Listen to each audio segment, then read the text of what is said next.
자, 이제 정치 얘기 좀 하겠습니다. 박근혜 대통령이 어젠가요, 인사 검증, 이 청문회 제도를 좀 개선해야 된다. 인사 검증의 벽이 너무 높다. 이게 좀 인사 참극에 대한 해명을, 네, 요렇게 좀 하시는 바람에 야당이 이게 지금 인사 책임인데 왜 자꾸 제도 책임으로 몰고 가느냐. 이렇게 비판했단 말이에요. 우리 이사장님은 어떻게 생각하십니까? 정치권 전체가 책임이 있는 문제입니다, 이거는. 물론, 임명권자가 궁극적인 최후의 책임이 있지만, 현재처럼 벌어지는 이 현상은 우리 정치 수준을 말하는 것이고, 정치권 전체 책임이 있는 걸 말하는 거거든요. 네. 그러니까 이걸 간단하게 대통령이 다 잘못됐다 이야기하기도 어려운 그런 부분이 있죠. 근데 지금 이제 인사에 대한 책임을 대통령한테 그 주변에 옛날에 7인회나 이런 사람들도요. 대통령이 그 비선 라인을 통해서 지금 인사를 하고 있다. 이렇게 비판하는 목소리가 높지 않습니까? 예. 그리고 계속해서 이 문제가 지적이 되어 왔는데 예. 우리 이사장님 보기에는 어떻게 보십니까? 역대 정권에서 비선 라인은 늘 있어 왔다고 보면 상식적으로 틀리지 않을 겁니다. 아, 비선 라인은 어느 정부나 있었다. 있었다. 네. 왜냐하면 대통령이 개인적으로 뭐 심부름 시킬 일이 있거든요. 네. 뭐 정책이나 이거 관계없이. 네. 이제 그걸 공직자에게 시키지 않고 뭐 이런저런 사람 심부름 시킬 수가 있어요. 네. 그래서 그게 꼭 나쁜 건 아닌데 잘못됐을 때는 이게 이제 문제가 되는 겁니다. 네. 그게 뭐냐?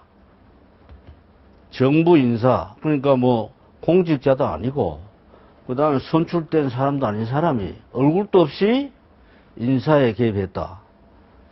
국정에 관여했다. 해서 어떤 결과가 잘못됐다면 이거 심각한 문제죠. 이 경우는 국민이 알아야 될 권리가 있고 청와대에 대해서 확인할 충분한 이유가 있죠. 네. 예? 7인회 멤버들이 바로 그 부분을 지적하는 거 아니겠습니까? 그렇죠. 그래서 저는 이제 근데 늘 이제 그랬다고요.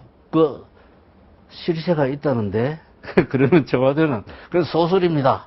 늘 그랬어요. 네. 그러나 아는 사람은 다 아는 것이거든요. 네. 그러니까 이 비선이 있다는 것을 두려워할 것이 아니고 내가 신분을 찍은 사람이 있는데 그건 인사나 정부 일에는 개입 안 한다. 뭐 그런 일이 있으면 나에게 연락하세요. 내가 책임지겠습니다. 뭐 이렇게 이야기를 하면 되는 것이죠. 사실은. 근데 그것을 알고 있다고 가정했을 때 청와대 참모나 관료들이 알면서도 대통령을 비호하는 의미에서 부인하는 것은 그건 아니에요. 그건 잘못됐다고. 네.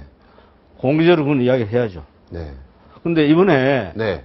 뭐 이런저런 이야기, 내가 얼마 전에 뭐 안병훈 씨 만난 김에 네. 그 7인회 멤버인데 어떻게 됩니까? 물어보니까 아이고 그런 일 없습니다. 저는 뭐 전화 받은 일도 없고 뵌 일도 없습니다. 네. 그러시더라고. 아니 7인회 또 멤버인 김용갑 씨 우리는 인사에 대해 누구도 추천한 적 없다. 예. 그 7인회는 전혀 개입하지 않은 거죠. 그럼 비선 조직에 또 없는 거예요, 7인회는. 그래서 굉장히 서운한 거 아니겠습니까? 근데 제가 말씀드리고 싶은 거는 비선 유무를 가지고 시비하는 것보다는 네. 어떤 문제가 생겼을 때 이게 어디서 나왔나 추적해 봐야죠. 보니까 비선이 있다. 그거는 청와대에 대해서 강력한 소위 시정 요구를 해야 되는 건데 사실은 얼마 전에 뭐 인사수석실을 만들겠다. 네네. 예? 그리고 이걸 제도를 고치고 또 청문회 제도도 바꾸자. 대통령께서 말씀하셨잖아요. 네. 인사수석실을 신설하는 것이 뭐 꼭 나쁘다고는 할 수 없지만 제가 봤을 때 꼭 필요한 것도 아니다. 이렇게 저는 생각을 해요. 아, 인사수석실이 그렇게 필요한 게 아니다. 아니다. 생각하십니까? 왜냐하면 MB 정부 때 있던 거 없앴잖아요. 네, 그 MB 정부 이유가 때 있습니다. 없앴죠. 네. 뭐냐면 만들어 놓고 보니까 크게 도움도 안 되고 오히려 이게 청와대 내 또 다른 권력센터가 된 거죠. 네. 그리고 뭐 거기에 참여하는 멤버들이 자기 사람 다 여기저기 갖다 심어 놓고 보니까 네. 계파가 생겼다. 얼마 전에 누가 이야기를 하더라고요. 뭐 누구 사람. 예? 그래서 없애버린 거거든요. 사실은.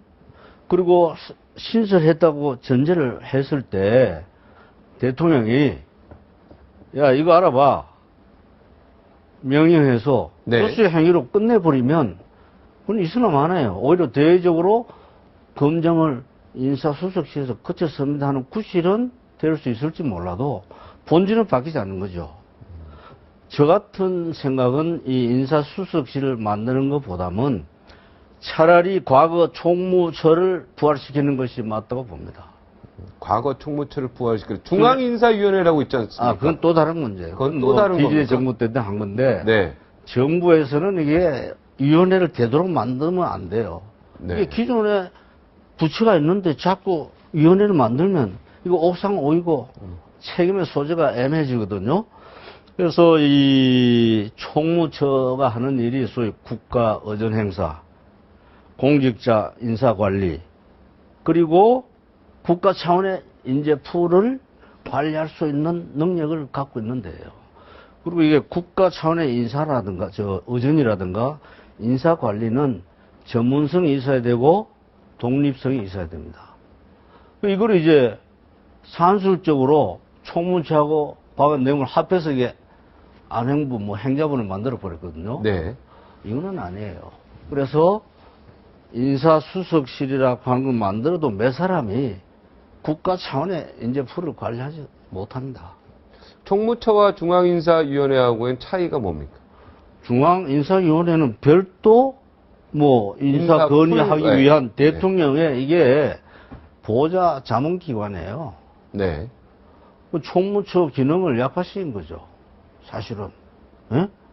그러니까 그게 불필요한 기구를 만들어서 공정한 인사를 한다 네. 하는 소위 구실로 써먹은 거지. 그 중앙인사위원회가 생겨서 그 정부하에서 공정한 인사가 이루어졌나요? 지역 편중 인사가 해결된 네, 것도 노무현 정부나 아니고. 김대중 정부는 중앙인사위원회를 통해서 그래도 공정한 인사가 많이 이루어졌다라고 주장하고 있죠. 그건 그 사람들 생각이고 네. 과거에 편중됐던 것이 새로운 편중 현상으로 간 부분이 있고 사실은 완전히 성공했다고는 볼 수 없죠. 그 당시 김광훈 교수가 아마 중앙인사위원회 네, 했습니다. 네, 권우룡 장관도 했었고요. 네, 했죠. 네.